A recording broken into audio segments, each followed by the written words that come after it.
Depuis une dizaine d'années, plusieurs personnes se sont inquiétées de ce que la violence soit devenue un bien de consommation courant.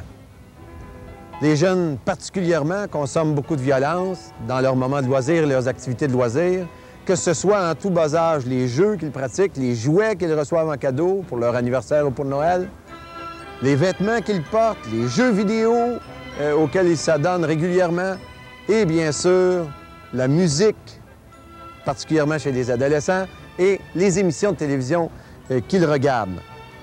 Nous savons que les jeunes passent plus de temps chaque année devant un écran de télévision que de temps qu'ils passent en classe à apprendre des choses utiles. Dans le temps qu'ils passent devant un écran de télévision, qu'est-ce que les jeunes apprennent? Quelles sont les valeurs qui leur sont transmises? Plusieurs personnes prétendent qu'il ne faut pas s'inquiéter du nombre fréquent d'actes de violence auxquels ils sont soumis. D'autres, cependant, s'inquiètent de ce nombre d'actes de violence. Et parmi les personnes qui se sont inquiétées, particulièrement depuis 1989, le drame de l'École polytechnique, certaines personnes ont prétendu que s'il ne fallait pas voir là un geste isolé qui devait laisser l'ensemble de la population indifférente. Il fallait absolument passer à l'action et faire quelque chose contre ce que nous devons appeler la banalisation de la violence par les médias. René Caron est une de ces personnes qui a décidé de passer à l'action suite aux événements de l'École polytechnique et nous allons le rencontrer de ce pas.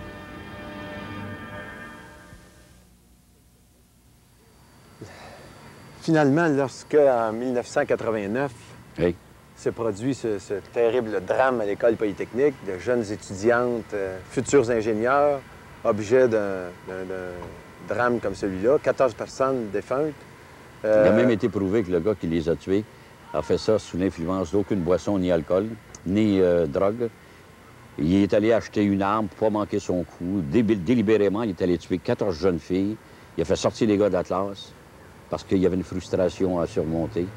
Et c'est le drame qui a saisi l'opinion publique partout au Canada.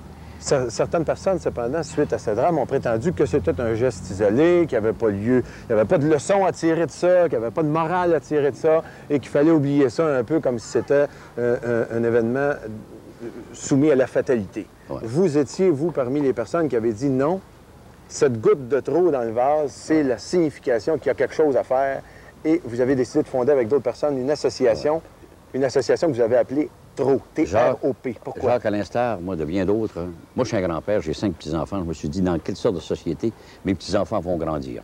Et je me suis vraiment inquiété.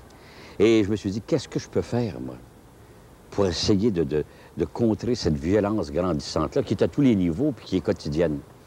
Et en même temps, Richard Proulx de Beauport avait la même prise de conscience. On s'est rencontrés et on s'est dit, on va former un comité de réflexion pour savoir qu'est-ce qu'on peut faire. Et puis, c'est comme ça que ça a pris naissance à Québec. Et qu'est-ce qu'on a su? À un moment donné, il fallait lui trouver une appellation. On a appelé ça TRO, ça veut dire Travail de réflexion pour des ondes pacifiques.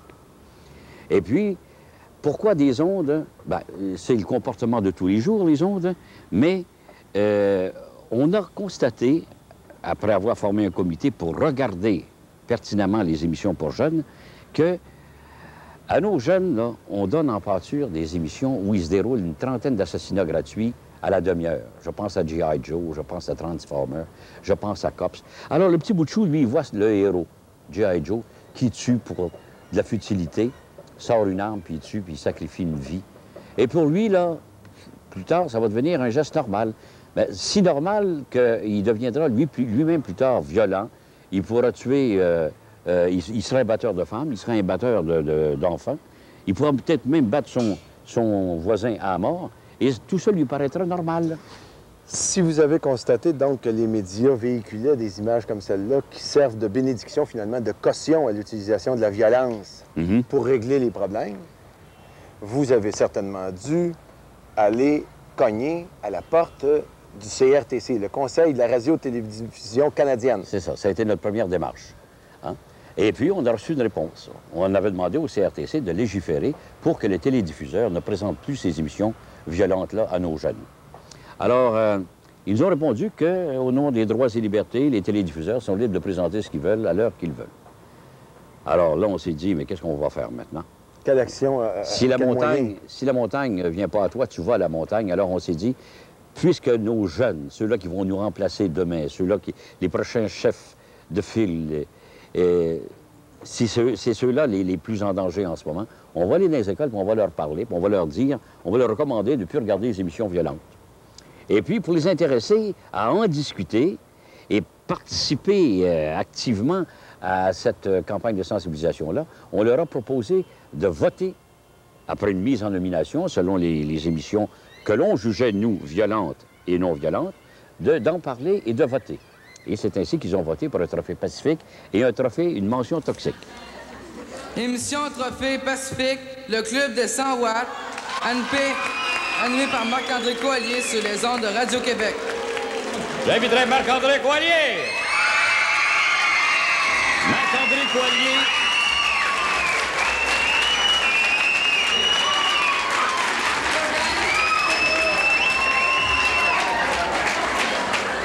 L'émission jugée la plus toxique par les étudiants et leurs parents. La lutte présentée à l'antenne de 4 saisons.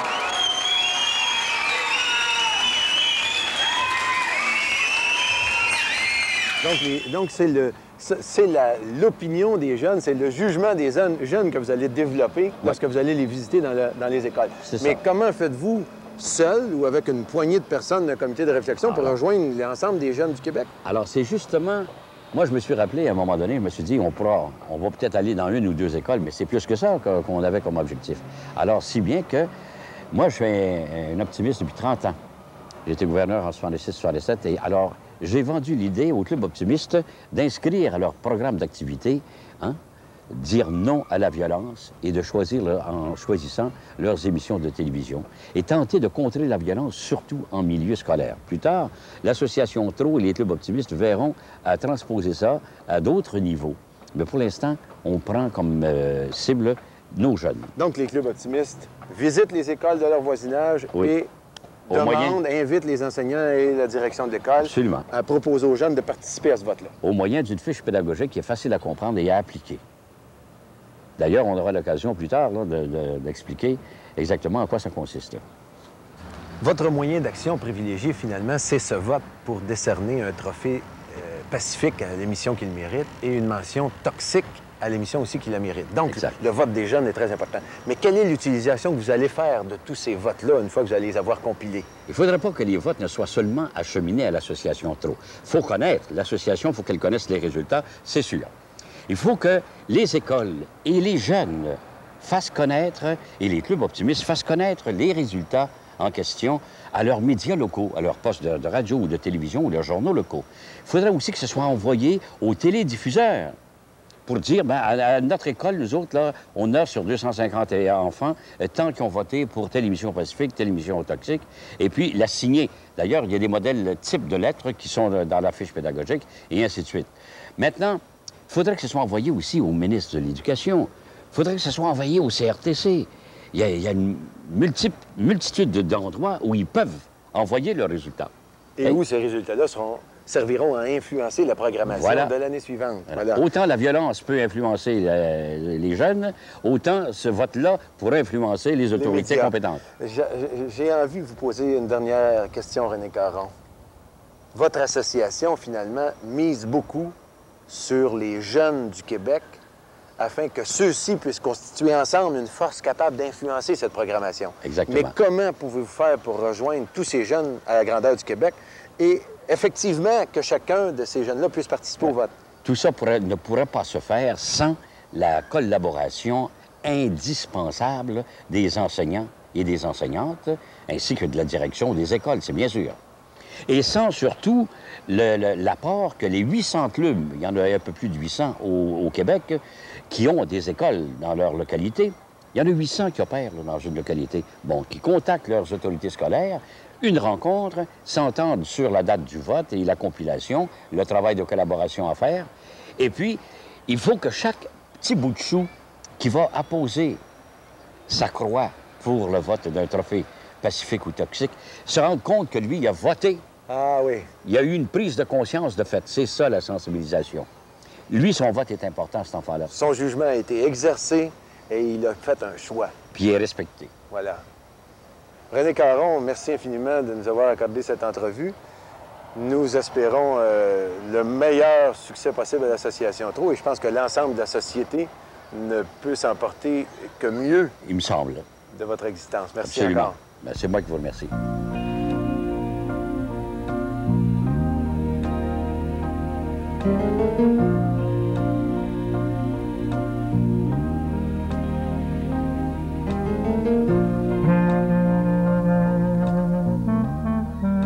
Jacques Brodeur, c'est à titre de journaliste, Flamand Bellavance du journal L'Idée, que je vous pose la question. Prendre un vote pour un trophée pacifique et un trophée toxique. Mais les jeunes qui vont le prendre, ce vote-là, sur quoi vont-ils se baser pour, par exemple, attribuer la mention toxique? Évidemment, si on décide de considérer qu'une émission mérite une mention toxique, c'est parce qu'elle véhicule quelque chose qui est nuisible à ma santé. Oui. Lorsqu'il y a un produit toxique dans l'eau du robinet chez moi, on m'avertit de cesser d'en boire temporairement ou bien de faire bouillir l'eau. Si dans l'air que je respire, dans mon voisinage, il y a dégagement de certaines substances toxiques dans l'air, alors on m'éloigne de cette substance toxique-là pour pas qu'elle m'empoisonne. Alors, dans les émissions qui nous arrivent par la télévision et dans les films que nous regardons, lorsque nous allons louer des cassettes au vidéoclub ou que nous allons au cinéma, il y a des substances toxiques et ces substances toxiques-là, elles sont connues, elles sont identifiées depuis très longtemps, sauf que c'est la première fois qu'on demande aux jeunes de décerner un trophée ou une mention à une émission qui mérite. Principal produit toxique, la violence. Si pour régler ces problèmes, mon héros est toujours obligé de recourir à la violence ou de détruire quelqu'un d'autre ou de le frapper pour prouver qu'il a raison, il y a nécessairement quelque chose de toxique qui m'est enseigné. Parce que je sais à l'école, quand j'ai des désaccords avec des amis, qu'il y a d'autres moyens que la violence pour régler mes problèmes et que ce sont de bien meilleures solutions que de frapper. Absolument. Sexisme, même chose. Si dans l'émission qu'on envoie chez moi, lorsque j'ouvre mon poste de télévision, je viens de finir l'école ou avant de partir à l'école ou pendant mes vacances, je regarde des émissions où les hommes sont toujours en train de prendre des décisions dans l'émission que je regarde et les filles, eux, sont toujours en train de pleurer puis d'appliquer les décisions prises par un garçon. C'est clair qu'il y a quelqu'un qui m'envoie un message toxique parce qu'il est en train de me dire que non, les filles ne peuvent pas participer aux décisions et que ça, c'est une affaire de garçon. Voilà une autre substance toxique qui m'est envoyée. Donc, avant de choisir à qui je vais décerner la mention toxique, il faut que je vois si c'est une émission qui transporte ce message-là jusque chez moi quand je regarde l'émission.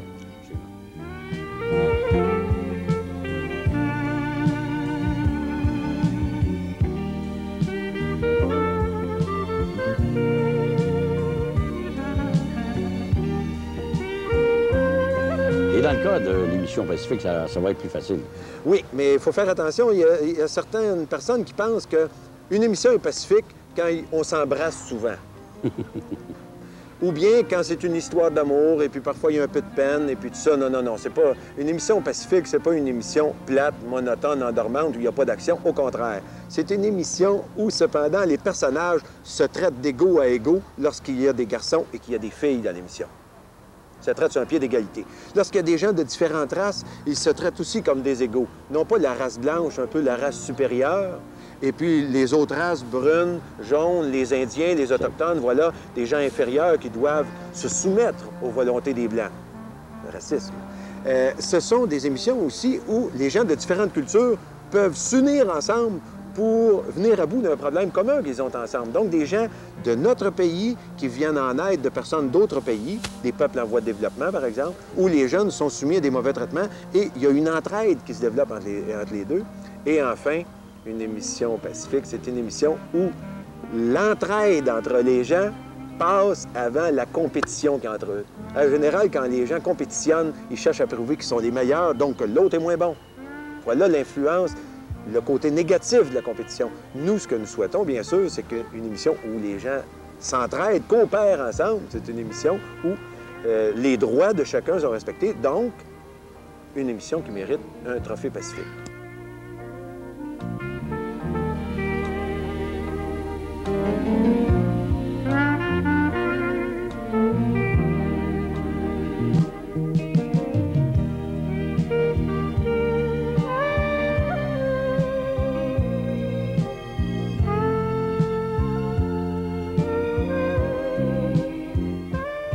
pense que l'explication que tu as donnée, Jacques, va sûrement être suffisante pour que les jeunes votent en masse en faveur du Trophée Pacifique et de la mention toxique.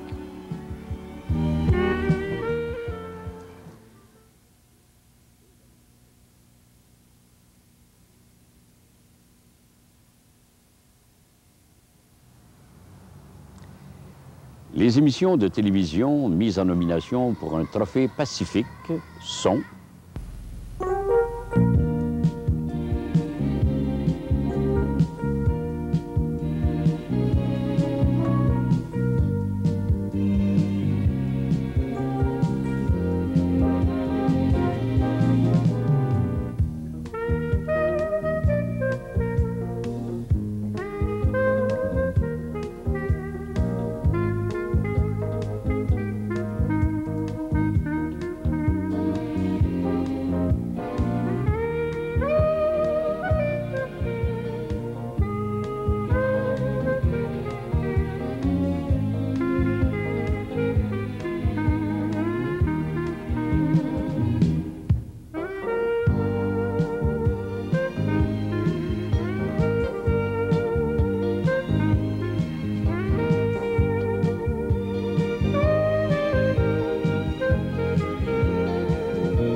les émissions mises en nomination pour une mention toxique sont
les films et vidéos mis en nomination pour un Trophée Pacifique sont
Les films vidéo mis en nomination pour une mention toxique sont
Mes amis optimistes, voici la fiche pédagogique que vous pourrez utiliser lors de votre visite dans l'école de votre localité. Un des concepteurs de cette fiche pédagogique simplifiée, vous allez voir, est Jacques Brodeur. Jacques va vous expliquer l'essentiel en très peu de mots parce que, vous allez voir, c'est très simple. Cette fiche pédagogique n'a qu'un objectif, vous fournir tous les outils qu'il faut pour être en mesure d'utiliser les votes que les jeunes vont vous fournir et de les acheminer au bon endroit. La première chose qu'il faut que les optimistes comprennent bien, c'est que ce n'est pas eux qui vont faire tout le travail. La première responsabilité du membre du Club optimiste, c'est d'abord la personne qui est responsable de cette activité-là, vote pour les émissions toxiques et pacifiques, c'est d'abord de contacter l'école. Une fois que l'école a été contactée, eh bien, il faut, dans cette école-là, repérer une personne, soit par l'entremise du directeur, soit en passant par quelqu'un qu'on connaît déjà parmi le personnel de l'école, qui va convaincre l'ensemble de ses collègues qu'il faut prendre ce vote et qu'il est très important de le prendre. Deuxième élément, cette personne qui a été recrutée au niveau de l'école, elle, devra ensuite essayer de propager cette invitation, la transmettre à l'ensemble du personnel de l'école afin que toutes les classes de l'école soient rejointes. Donc, tous les jeunes de l'école puissent participer au vote. La troisième information qui est importante, c'est d'être sûr qu'une fois que les jeunes auront voté, qu'il y a déjà une comptabilisation des résultats qui se fassent au niveau de l'établissement. Alors, les émissions sont encore une fois recopiées sur le formulaire qui est déjà dans le guide que vous présentait M. Caron tantôt. Et cette fiche de comptabilisation sert à indiquer l'ensemble des votes obtenus pour chaque émission. Et il est important que vous acheminiez à l'Association TRO les votes pour chacune des émissions, même celle qui est au dernier rang, parce que comptabiliser avec celle des autres écoles, cette émission-là mérite qu'on additionne ces résultats à ceux des autres. Dernier point, lorsqu'on achemine ces résultats à l'Association TRO, la fiche pédagogique mentionne très bien l'adresse à laquelle il faut faire parvenir les résultats. Cependant, il ne faut pas que l'école considère qu'une fois que les résultats sont acheminés ailleurs, que les clubs optimistes se sont occupés d'envoyer les résultats à l'Association TRO, le travail est terminé. Ce serait désolant que la seule contribution des enfants ait été de simplement mettre un X sur un bulletin de vote. Il faut ensuite passer à la divulgation des résultats au niveau de la région elle-même, au niveau du milieu de la ville elle-même, au niveau de la paroisse même. Faire connaître au curé dans le bulletin paroissial les résultats afin qu'il les diffuse à l'ensemble des paroissiens. L'hebdo local, la petite feuille de chou du quartier, tous les moyens sont bons pour transmettre les résultats au plus grand nombre de personnes possible. Enfin, les membres du Club optimiste ne doivent pas oublier que pour obtenir un succès important dans cette campagne, il y a eu des intermédiaires qui ont joué un rôle névralgique. Et c'est important que les membres des clubs optimistes fassent parvenir une forme de reconnaissance aux enseignants qui ont donné un coup de main à ça, et même aux classes d'élèves qui ont participé au vote.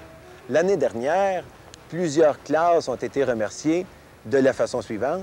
Les membres du club optimiste local faisaient parvenir aux enfants qui avaient participé au vote, aux jeunes adolescents qui ont participé au vote, et même aux parents, dans certains cas, un macaron souvenir, disons non à la violence, un macaron qui indique que oui, nous pouvons tous poser des gestes chaque jour en faveur d'ondes plus pacifiques.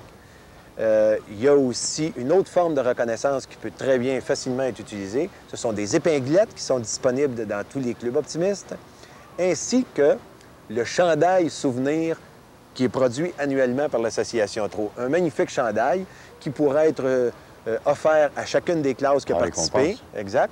Et la classe, l'enseignant procède au tirage de cette récompense-là, du chandail souvenir, qui porte un magnifique message dans le dos, encourageant les jeunes et les adultes et l'ensemble de la population à préférer des ondes pacifiques à des ondes toxiques. C'est l'ensemble de la société qui peut en bénéficier.